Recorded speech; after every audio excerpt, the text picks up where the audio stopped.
उद्योगों की आदर्श स्थिति।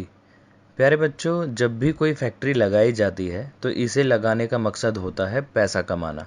इस वर्कशीट में हमें यही समझना है कि कोई फैक्ट्री एक खास जगह पर ही क्यों लगाई जाती है।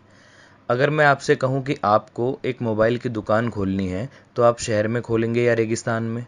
और अगर मैं पूछूं कि आपको पानी की बोतलों की दुकान खोलनी है तो आप इसे ऐसी जगह खोलेंगे जहां पानी की कमी है या ऐसी जगह खोलेंगे जहां पहले से ही पानी पर्याप्त है? जवाब साफ है कि ज़रूरत के हिसाब से ही कोई भी फैक्ट्री या एक दुकान एक खास जगह को चुनकर खोली जाती है।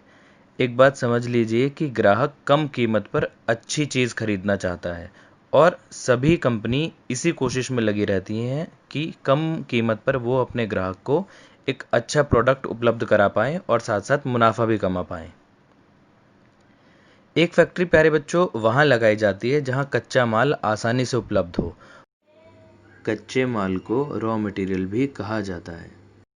बार बार हम कच्चे माल की बात कर रहे हैं, इसलिए समझ लीजिए कि कच्चे माल से क्या मतलब है।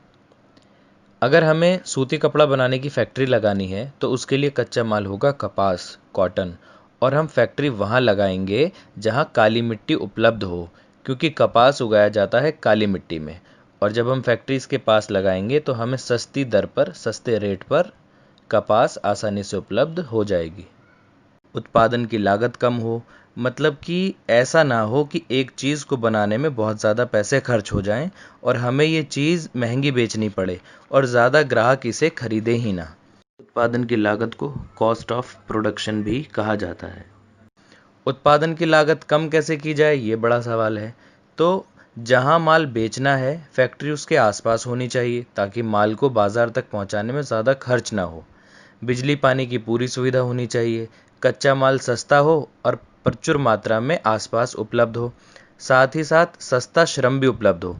फैक्ट्री में काम तो मजदूर ही करेंगे ना। कुछ फैक्ट्री ऐसा सामान बनाती हैं जो विदेशों में एक्सपोर्ट होता है, तो ऐसी फैक्ट्रियां आपको ज़्यादातर समुद्री पत्तनों के पास मिलेंगी, सी पोर्ट के पास मिलेंगी।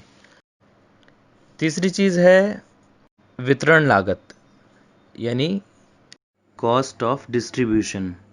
जो प्रोडक्ट हमने बनाया है उसे डिस्ट्रीब्यूट करने की अब बारी आई है।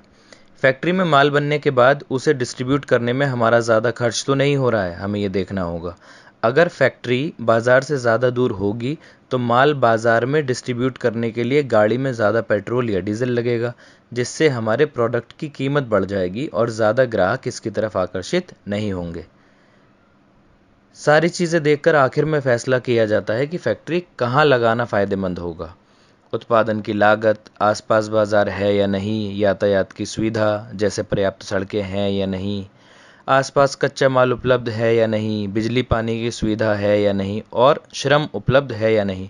क्योंकि फैक्ट्री में काम करने के लिए मजदूरों या कर्मचारियों की आवश्यकता होती है, इसलिए कोई भी फैक्ट्री इन बातों को ध्यान में रखकर ही कहीं पर स्थापित की जाती है। अब बात करते हैं इस वर्कशीट के क्वेश्चंस की। मेरे बच्चों, पहला सवाल है, उद्योगों की स्थापना के लिए कौन सा स्थान उपयुक्त होता है? तो अब आप जानते हैं जहाँ कच्चा माल उपलब्ध हो, बाजार उपलब्ध हो, यातायात का साधन हो, बिजली पानी की सुविधा हो, वहाँ पर हमें उद्योग की स्थापना करनी चाहिए। दूसरा सवाल है, उद्योग जहाँ शहरीकरण को बढ़ावा देते हैं वहीं शहरों से उद्योग भी लाभ उठाते हैं, कैसे? देखिए, शहरों में उद्योगों को बाज़ार मिलता है। बाज़ार में ख़रीदार होते हैं जो एक प्रोडक्ट को ख़रीदते हैं और कंपनी को फ़ायदा पहुंचाते हैं। इसके अलावा शहर के लोगों को ये फ़ायदा मिलता है कि शहर के लोगों को इन उद्योगों में रोज़गार मिलता है और शहर में अच्छी गुणवत्ता वाली चीज़ें सस्ते दामों पर उपलब्ध हो जाती हैं। तीसरा सवाल है, उद्योगों के विकास में बाज़ार की उपलब्धता कैसे मदद करती है? प्यारे बच्चों, जब तक बाज़ार नहीं होगा तब तक उद्योगों में बना हुआ माल कहाँ बिकेगा। इसलिए बाज़ार किसी भी उद्योग के विकास के लिए बहुत ज़रूरी है।